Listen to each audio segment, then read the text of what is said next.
Aloha and welcome back. So, as most of us know, Trump is all over the place. First, he wants to kick all the Middle Eastern or all the Muslims out, or not let the Muslims in, have a Muslim ban, and then he's going to go over to the Middle East now and talk about how they built themselves up. So, yeah, as we know, like I said, Trump is all over the place. We're just going to check him out. Kim Iverson covering Trump and Saudi Arabia, his Middle Eastern trip. Let's do this. So Donald Trump kicked off his Middle East tour, starting off with Saudi Arabia. And on the surface, this trip looked like a typical Trump production. Gold-trimmed palaces, Arabian horses. There were F-15s that escorted alongside Air Force One while it landed. But what just happened in Saudi Arabia wasn't just about pomp and pageantry. It was actually a seismic shift, a turning point, in fact. Donald Trump, during his meeting, said some things that were quite extraordinary. First of all, he said one thing that I think shocked a lot of people, and that was to end sanctions on Syria. And this one I've got some mixed reactions to, but let's watch what he has to say. I will be ordering the cessation of sanctions against Syria in order to give them a chance at greatness.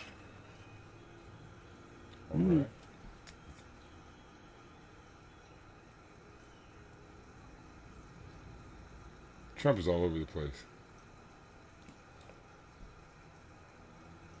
Is that Elon Musk? It looks like Elon Musk. I don't know though. I don't think it was, but it looked kind of like him.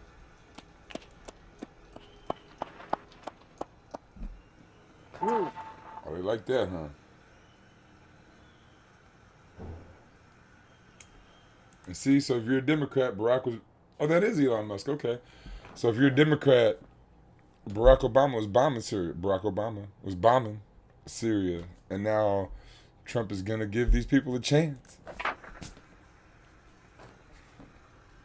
Okay. So huge reaction to that. You see everybody's standing up, giving a standing ovation, cheering. Why is that? Why did the Saudis care so much about the sanctions being lifted on Syria? It's because they want to get in there and they want to start building. They view this in a couple of different ways. They view this first as a stabilization attempt of the Middle East, which for them is very good. They want stable Middle East. This is a country that had been in civil war for over a decade, and it's now over, and they see this as a true, it's going to be over, and we're going to be stable. Secondly, they see this as a massive investment opportunity. They plan to get in there. They plan to get all of their businesses in and start building and making a lot of money in Syria. So that's actually a pretty big announcement that Trump is going to be ending the sanctions on Syria. Of course, what did it take? It took al-Qaeda taking over the country in order for the United States to somehow become friendly and amenable to Syria. All it took was, after 9/11, I mean, the irony of this, after 9/11, all it took was al-Qaeda gaining a country in order for the Middle East to be stabilized a bit more.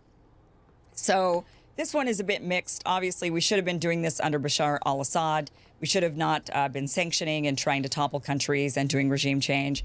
But now it's happened.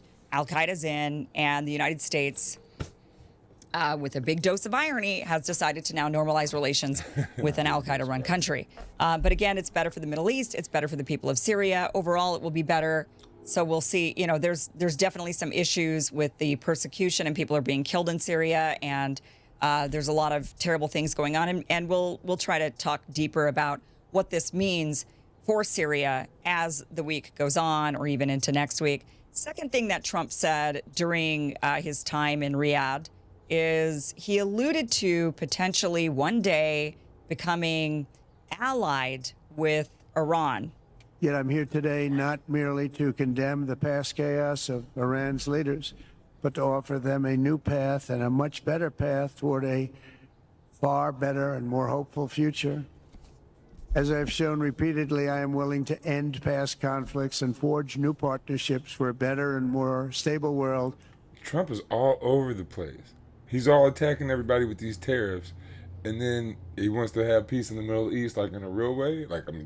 I like what he's saying. This sounds good, but he's just all over the place. Even if our differences may be very profound, which obviously they are in the case of Iran, I have never believed in having permanent enemies. I am different than a lot of people think. I don't like permanent enemies. I wonder if he's going to do this with China and Russia, like stop the enemy talk and don't want permanent enemies. Like, because I kind of thought he was going to do that in his first term. I thought he was going to do something a little bit different, but he didn't. And then I thought he might be so crazy that he'd bring the world together against us. And it kind of seemed like he was doing that in this term, but then now he's doing this. He is so all over the place. But sometimes you need enemies to do the job, and you have to do it right. Enemies get you motivated. In fact, some of the closest friends of the United States of America are nations we fought wars against in generations past, and now they're our friends and our allies. Okay, so he does go on to talk more extensively about Iran in this speech where he says they cannot have a nuclear weapon. He reiterated that several times over, that they cannot have a nuclear weapon. But in this portion of the speech, he does talk about, hey, look, they don't have to be enemies forever. We can work this out. We could even partner with them, just like we're now really close allies with Germany, for example, after fighting them in a war. So he's alluded to, look, in the future, we can maybe normalize things. That is also music to the Saudis' ears. They want to hear normalization, normalization, normalization. They want to hear ending conflict, ending all of these, just ending all of this in the Middle East. They want to end all of that. And maybe that's one of the reasons why Trump did not make a stop to Israel, because Israel has been very much the source of a lot of that fighting in the Middle East, causing the destabilization. And so maybe when he says, all right, But we're the source of funding Israel's fighting. this trip, and this is the first time he's done this, gone to the Middle East and not stopped off at Israel, not said hi to Netanyahu, not done the whole, here I am, your lackey boy, willing to do whatever it is you want. This is the first time that that's not happening. And maybe it was a big signal to those in the Middle East that, look, things are changing. We are going to stabilize. We are going to normalize. And we're not going to be allowing this rogue nation anymore to come and terrorize all of you. And instead, we're going to try to be friends and do some deals. But this is the next clip is what I really want to show you. And this is Trump torching the neocons of the past. Absolutely incredible to hear this, especially from an American president. Watch this. And it's crucial for the wider world to note this great transformation has not come from Western interventionists or flying people in beautiful planes giving you lectures on how to live and how to govern your own affairs. No, the gleaming marvels of Riyadh and Abu Dhabi were not created by the so-called nation builders, neocons, or liberal nonprofits like those who spent trillions and trillions of dollars failing to develop Kabul, Baghdad, so many other cities. Instead, the birth of a modern Middle East has been brought by the people of the region themselves. Right, all the countries and all the cities that America tried to do something with aren't quite like Abu Dhabi. I don't know what Abu Dhabi is like, but Dubai and the Arab Emirates and all that, Saudi Arabia, the ones that we didn't nation building or whatever. The people that are right here, the people that have lived here all their lives, developing your own sovereign countries, pursuing your own unique vision. Speaking of that, imagine if we didn't break up the Ottoman Empire. They would be a great, huge country of all these Middle Eastern countries would be one big, strong country like a Russia or China or the United States. It would just be so much better off there. And charting your own destinies in your own way. It's really incredible what you've done.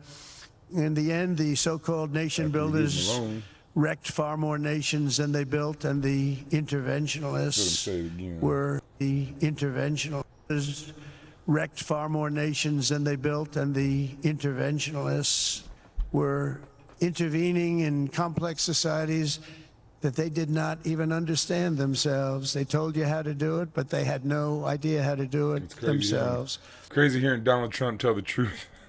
Peace, prosperity, and progress ultimately came not from a radical rejection of your heritage, but rather from embracing your national traditions and embracing that same heritage that you love so dearly. This coming from the man who wants to ban all Muslims and talking about shithole countries. Trump is wild sometimes. Thank goodness, finally, somebody saying it out loud, an American president saying it out loud, saying, all of those times we tried, It was a total failure. The neocons failed. This whole agenda of coming out, nation building, toppling, telling you how to live your lives, telling you how to run your countries. And he said, look, you have a prosperous nation, you have a prosperous region, and you did it. Not anybody, no one else did it. Not these liberal neocons coming in to rebuild your countries and tell you what to do. No, they Neoliberal cons, Democrats and Republicans, all of them do the same thing. Nation build, intervene, all that. didn't do it.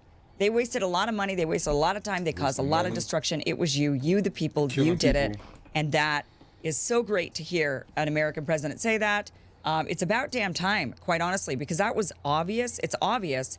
Leave people alone. We don't need to be spreading liberal democracy. We don't need to be trying to tell people how to live their lives or what kind of systems they need to be living under. We just need to be leaving people alone, doing business deals and allowing prosperity, because prosperity, when nations are prosperous, they stop hindering their people. I mean, that people get held back and they end up suppressed and oppressed when their nations are flailing. But when they're prosperous, people gain rights. People become prosperous too, just right alongside their nation. So it's nice to hear an American president actually say that. It's great to hear. When people get prosperous right along the nations, unless you're in the U.S. Because in the U.S., our people are going backwards. Most of them are. We got our top-notch people.